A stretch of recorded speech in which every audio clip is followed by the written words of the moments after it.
Hola, ¿cómo estás? Una vez más con ustedes para compartir nuestras charlas sobre temas de discipulados.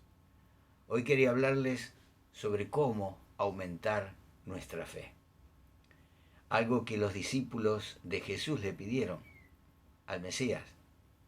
Señor, aumentanos la fe. Antes de llegar al conocimiento de Cristo y a causa del pecado original, la imagen con la que fuimos creados, que fue a la imagen y semejanza de Dios, se distorsionó tanto que no éramos capaces de hacer nada bueno por nosotros mismos. Pero por la gracia salvadora de Cristo, hoy somos diferentes y debemos anhelar tener cada día más fe en Cristo Jesús para poder crecer espiritualmente y así vivir una vida que agrade a Dios. Realmente, ¿cómo llegamos a tener fe? Y Pablo en Efesios capítulo 2, versículos 8, dice, porque por gracia ustedes han sido salvados mediante la fe. Y esto no procede de ustedes, sino que es un regalo de Dios. Como vemos aquí, hay un principio, hay un comienzo de la fe, que ni siquiera nace en nosotros, sino que es un regalo, es un don de Dios. El tener fe es un proceso y nadie podrá tener una sólida fe desde el principio. Pero es cierto que hay una fe inicial y que ni siquiera es nuestra. Dice Pablo que es un don, que es un regalo de Dios. Y esta es la fe inicial, la que llamamos fe salvífica. Pero esto es solo el principio. No podemos conformarnos con esa fe. Después viene un proceso donde la fe se desarrolla y crece. Cuando hemos recibido a Cristo como nuestro Señor, cuando hemos nacido de nuevo, empieza un caminar en la fe. Y vemos lo que dice Pablo en Romanos 10:17.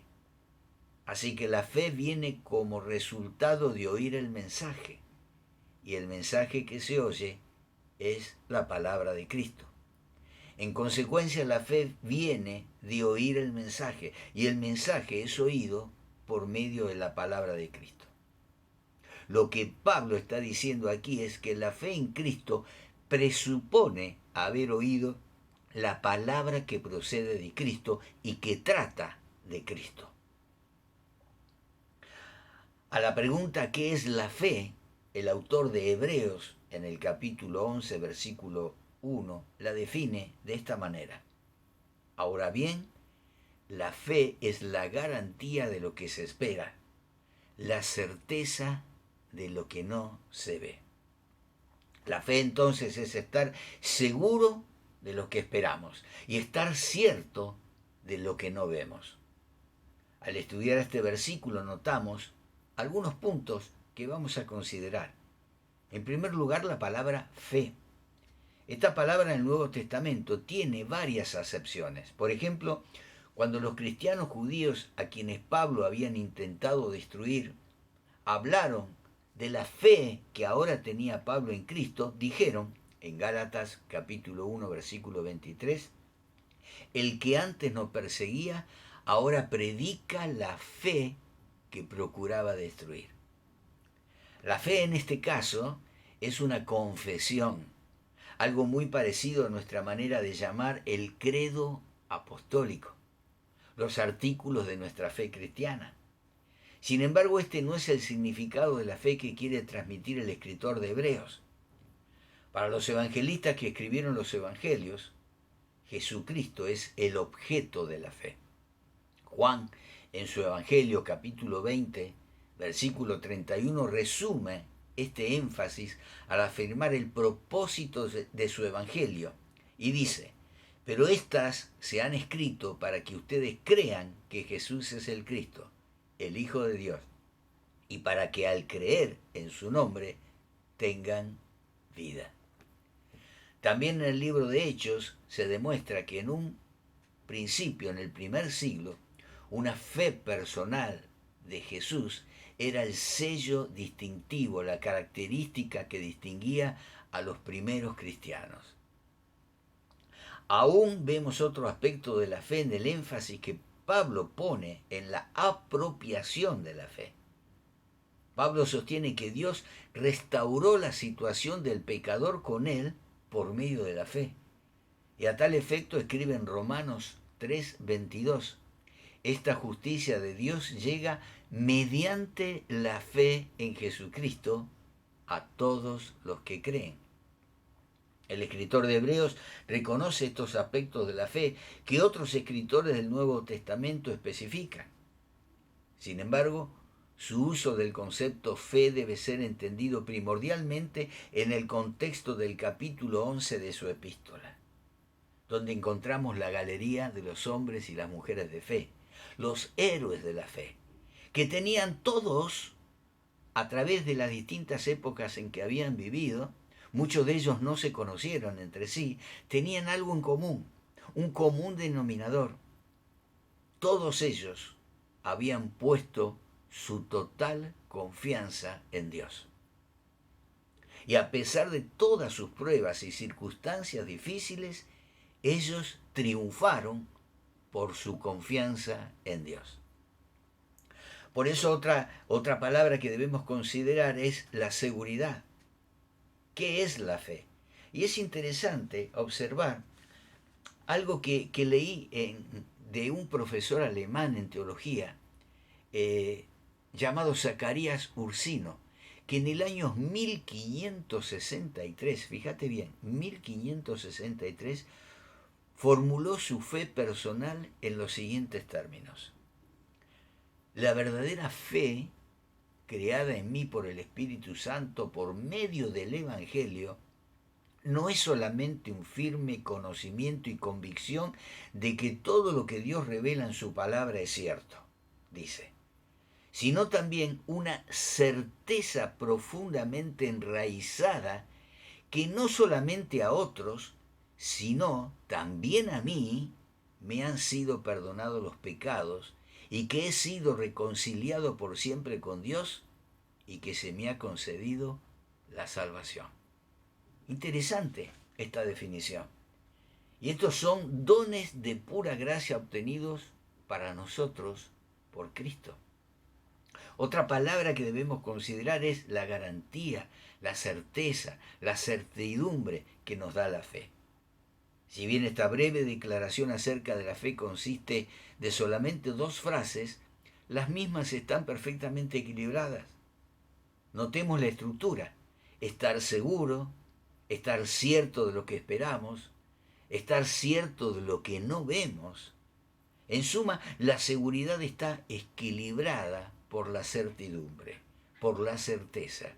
Y estos 2 sustantivos son sinónimos en este texto. La certidumbre significa entonces una convicción interna. El creyente está convencido de que las cosas que no puede ver son reales. Sin embargo, no toda convicción es igual a la fe. Ahora vayamos a la pregunta inicial: ¿cómo aumentar nuestra fe? ¿Cómo incrementar nuestra fe? Y es interesante observar lo que escribe Santiago allí en su carta, en el capítulo 1, versículos 2-7. Dice así: hermanos míos, considérense muy dichosos cuando tengan que enfrentarse con diversas pruebas. Pues ya saben que la prueba de su fe produce constancia, y la constancia debe llevar a feliz término la obra, para que sean perfectos e íntegros, sin que les falte nada. Si a alguno de ustedes le falta sabiduría, pídasela a Dios, y Él se la dará, pues Dios da a todos generosamente sin menospreciar a nadie. Pero pida con fe, sin dudar, porque quien duda es como las olas del mar, agitadas y llevadas de un lado a otro por el viento. Quien es así, no piense que va a recibir cosa alguna del Señor. Es interesante, algo que nos llama la atención, lo que dice al principio de este pasaje Santiago. Considérense dichosos cuando tengan que enfrentarse con diversas pruebas.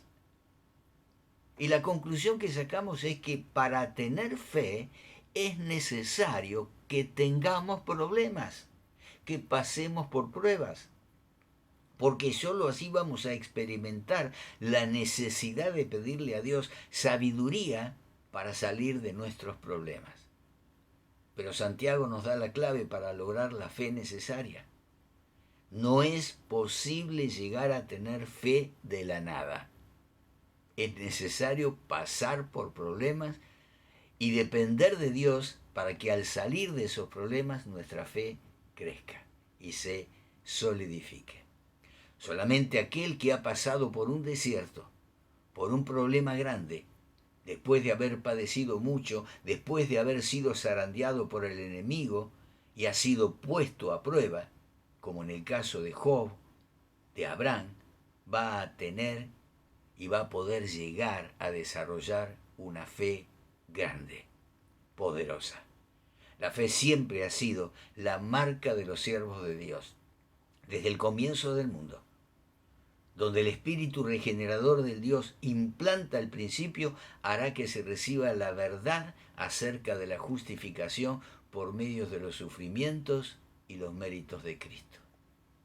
Y mis hermanos, lo más importante de todo esto es que la fe salvará nuestra vida, la fe en Jesús.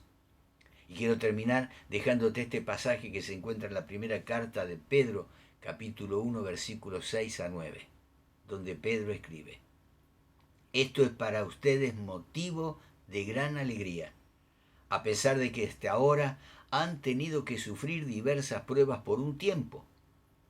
El oro, aunque perecedero, se acrisola al fuego. Así también la fe de ustedes, que vale mucho más que el oro, al ser acrisolada por las pruebas, demostrará que es digna de aprobación, gloria y honor cuando Jesucristo se revele. Ustedes lo aman a pesar de no haberle visto, y aunque no lo ven ahora, creen en Él y se alegran con un gozo indescriptible y glorioso, pues están obteniendo la meta de su fe, que es su salvación. Y mis hermanos queridos, si le pedís a Dios que aumente tu fe, seguramente aumentarán las pruebas. Esta es la única forma de incrementar nuestra fe. Pasar por el crisol de las pruebas. Así como el oro se refina a través del fuego, también nuestra fe se refina, se fortalece, se hace más pura a través de las pruebas. Por eso decimos con Santiago, dichosos, dichosos, cuando estamos pasando por diversas pruebas. ¿Por qué? Porque la prueba produce constancia. Y la constancia lleva a feliz término la obra. Y si te falta sabiduría, pedísela al Señor, dice Santiago, y Él te la dará en abundancia. Espero que esta reflexión te haga recapacitar y le pidas al Señor que aumente tu fe, y cuando tengas que pasar por la prueba, no mires alrededor buscando culpables, sino aprovecha la oportunidad para saber que aquellos que aman a Dios, todas las cosas le ayudan para bien. Sí, todas las cosas, aun las pruebas que nos acontecen. Dios te bendice y el jueves, si Él lo permite, volveremos a encontrarnos.